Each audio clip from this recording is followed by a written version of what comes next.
नमस्कार, माझे नाव प्रथमेश सावंत। माझ्या PS ब्लॉग्स या चॅनलमध्ये मी तुम्हा सर्वांचे सरसे स्वागत करतो। नवीन व्हिडिओ घेऊन आले। साधारण गणेशोत्सवानंतर आता शारदीय नवरात्रोत्सव चालू आहे आणि या शारदीय नवरात्रोत्सवाच्या पालखीचे व्हिडिओ मी तुम्हाला माझ्या व्हिडिओच्या माध्यमातून दाखवणार आहे। व्हिडिओ शेवटपर्यंत पहा। व्हिडिओ आवडला असेल तर लाईक करा, शेअर करा, कमेंट करा, कारण असेच मी रोज पालखीचे व्हिडिओ तुम्हाला दाखवणार आहे। आणि चॅनल सबस्क्राइब केलं नसेल तर चॅनल सबस्क्राइब करा। कोल्हापुरातील करवीर निवासनी श्री महालक्ष्मी मंदिरामधील गरुड मंडपामध्ये आता पण आहे आणि समोर तुम्ही बघू शकता खूपच सुंदर अशा प्रकारे पालखी सजवण्यात आलेली आहे आणि आता थोड्याच वेळामध्ये पालखी प्रदक्षिणेसाठी बाहेर पडेल।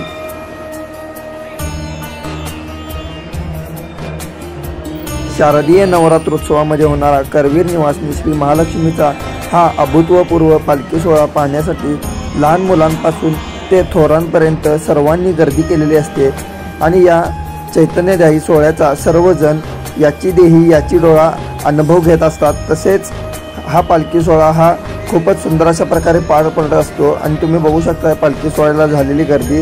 आज साधारण पालखी सोहळ्याचा 3रा दिवस आहे।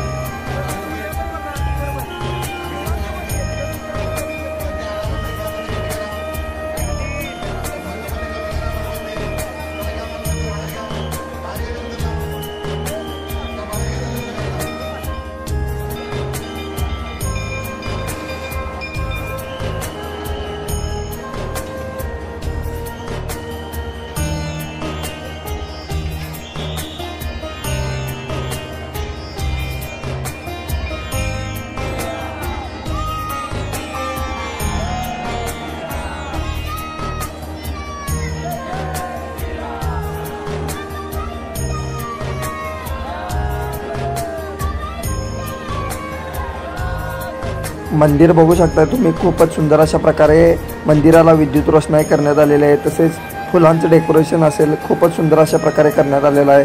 तसेच आता तुम्ही जे बघितलं मुखदर्शन लाईन, त्या ठिकाणाहून पालखी ही प्रदक्षिणेसाठी बाहेर पडते।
करवीर निवासनी श्री महालक्ष्मीचे असेच रोजचे पालखीचे व्हिडिओ तुम्हाला पाहायला आवडत असतील तर माझ्या चॅनेलला सबस्क्राइब करा। भेटूया पुढच्या व्हिडिओमध्ये।